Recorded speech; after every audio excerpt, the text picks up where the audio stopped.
Bismillahirrahmanirrahim.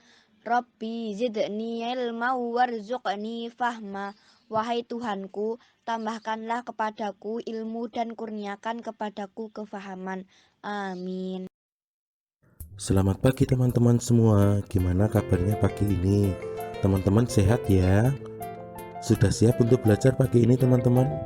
Ya, pagi ini kita akan belajar di tema 5, pahlawanku, subtema 3, sikap kepahlawanan, muatan pembelajaran bahasa Indonesia.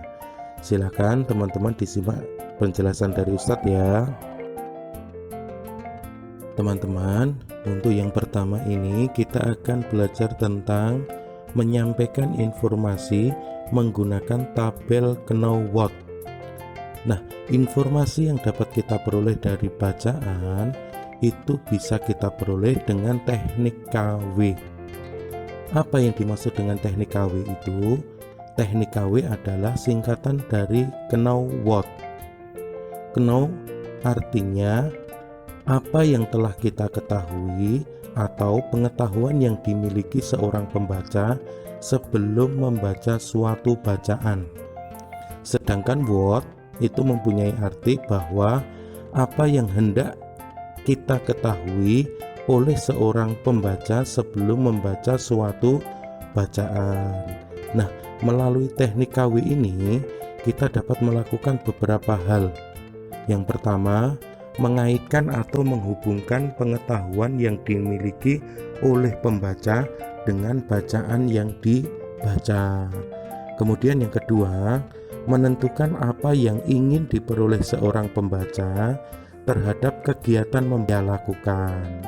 Kemudian yang ketiga atau yang terakhir adalah menentukan bahan atau informasi apalagi yang diperoleh terkait dengan kegiatan membaca yang dilakukan selanjutnya.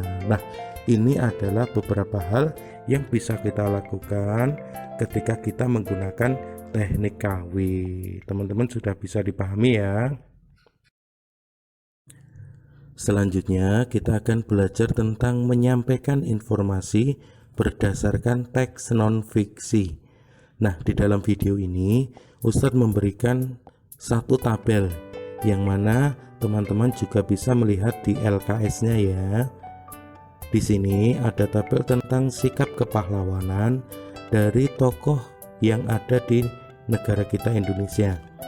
Yang pertama, pada masa kerajaan Hindu itu ada salah satu tokoh Raja Purnawarman. Sikap kepahlawanannya apa? Yaitu beliau mencintai rakyatnya dan juga berani melawan kejahatan. Kemudian yang selanjutnya, pada masa kerajaan Buddha, di situ ada salah satu tokoh Raja Kartanegara. Sikap kepahlawanannya apa? Yaitu beliau peduli terhadap rakyatnya dan juga peduli terhadap agama dan politik.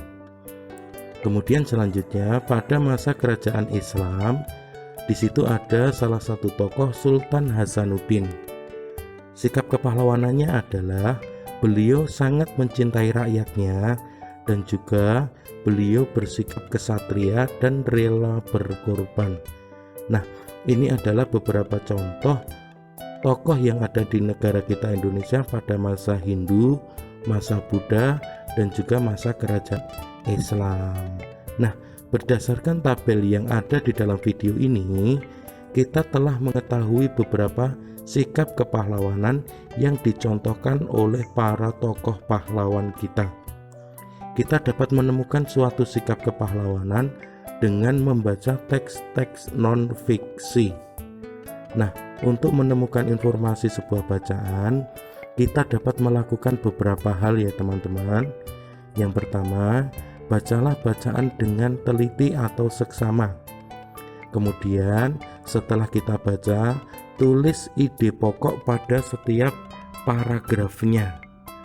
Kemudian yang terakhir, setelah ide pokok itu kita tulis, carilah hal-hal yang penting dari ide pokok tersebut.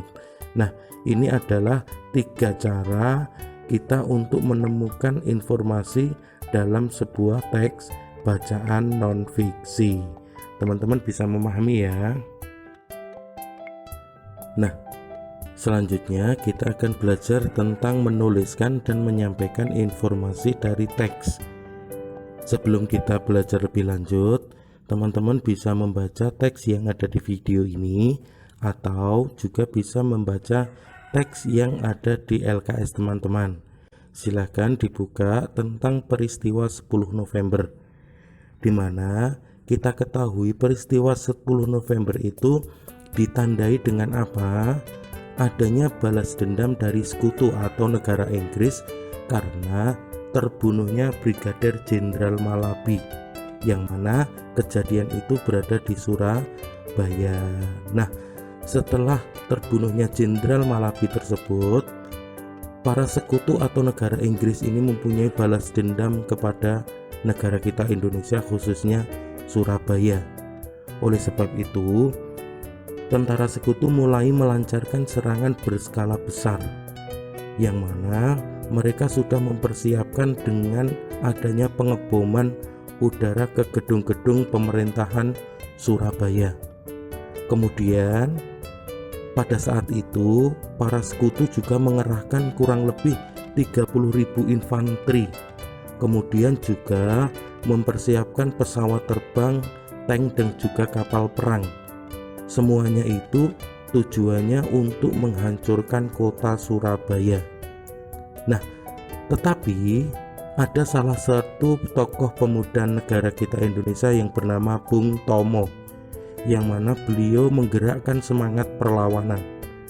Bung Tomo ingin mempertahankan harga diri tanah air negara kita, yang mana semuanya sudah diproklamirkan pada tanggal 17 Agustus 1945. Nah, Bung Tomo pun menyiarkan semangat perjuangan tersebut melalui radio. Perlawanan ini berlangsung kurang lebih selama 3 minggu. Nah, dalam perlawanan dengan sekutu ini tidak sedikit pejuang kita yang gugur. Ada kurang lebih 6.000 pejuang negara Indonesia yang harus gugur untuk melawan sekutu dari Inggris ini. Tujuannya adalah untuk mempertahankan harga diri tanah air Indonesia. Oleh sebab itu, peristiwa 10 November inilah dikenal sebagai Hari Pahlawan. Teman-teman bisa dipahami ya cerita singkat tentang peristiwa 10 November ini. Nah, setelah teman-teman membaca teks bacaan yang berkaitan dengan peristiwa 10 November tersebut, kita juga dapat menemukan ide pokok dari teks bacaan tersebut. Nah, pokok-pokok suatu bacaan dapat ditentukan berdasarkan kalimat-kalimat utamanya. Selain itu, kita juga dapat menemukan informasi penting dari suatu bacaan dengan menggunakan teknik 5W plus 1H.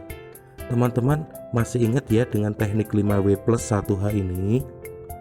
Nah, teknik 5W plus 1H ini adalah what atau artinya apa, kemudian who artinya siapa, kemudian where artinya di mana, kemudian when artinya kapan, kemudian why artinya mengapa, dan yang terakhir adalah how artinya bagaimana. Nah, ini adalah tentang teknik 5W plus 1H.